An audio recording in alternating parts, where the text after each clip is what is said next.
मी doctor Sunil Kumar Narayan बरगडे, सध्या सहाय्यक आयुक्त या पदावर तालुका पशु चिकित्सालय सासवड येथे दिनांक 13 जानेवारी 2026 रोजी हजर झालो आहे।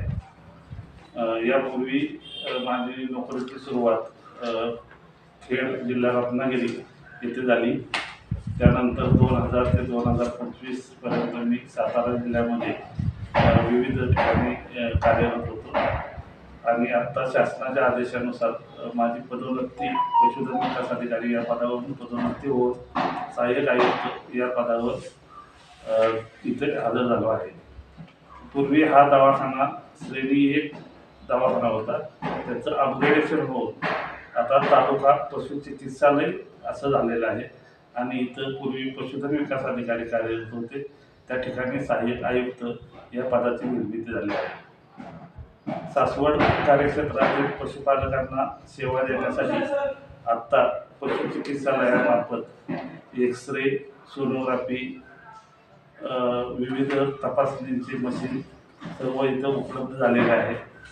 1-2 महिन्यामध्ये टेक्निशियन उपलब्ध झाल्यानंतर या सर्व मशिनरी चालू होणार आहेत।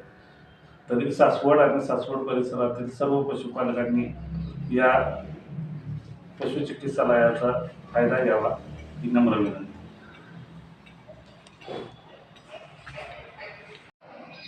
सध्या शासनामार्फत लाळ फुकट लसीकरणाची 8वी फेरी दिनांक 13 फेब्रुवारीपासून सुरू होणार आहे। तत्पूर्वी पशुपालकांनी आपल्या पशूंना जंतुनाशकाचं औषध देणं गरजेचं आहे।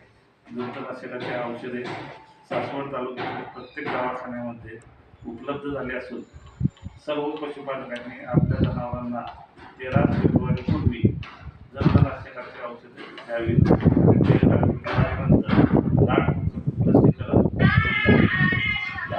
हा रोग आपल्या पशूंना होऊ नये यासाठी आपण लसीकरण करणे गरजेचे आहे।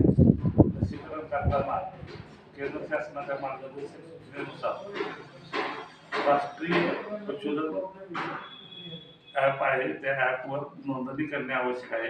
त्यासाठी आपण पशुपालकांनी आधार नंबर आणि येणारा OTP आमच्या पशुवैद्यकांना द्यावा ही विनंती।